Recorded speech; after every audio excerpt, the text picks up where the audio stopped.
رسول اللہ صلی اللہ علیہ وآلہ وسلم کی پیاری پیاری حدیث مبارکہ۔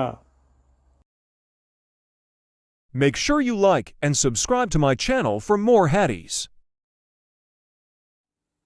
یحییٰ بن سلیم نے بیان کیا، ان سے اسماعیل بن امیہ نے، ان سے سعید بن ابی سعید نے، اور ان سے ابو ہریرہ رضی اللہ عنہ نے کہ نبی کریم صلی اللہ علیہ وسلم نے بتلایا کہ اللہ تعالیٰ کا فرمان ہے کہ 3 قسم کے لوگ ایسے ہیں کہ جن کا قیامت میں میں خود مدعی بنوں گا۔ ایک تو وہ شخص جس نے میرے نام پہ عہد کیا اور پھر وعدہ خلافی کی، دوسرا وہ جس نے کسی آزاد آدمی کو بیچ کر اس کی قیمت کھائی، اور تیسرا وہ شخص جس نے کسی کو مزدور کیا پھر کام تو اس سے پورا لیا لیکن اس کی مزدوری نہ دی۔ صحیح بخاری حدیث نمبر 2270۔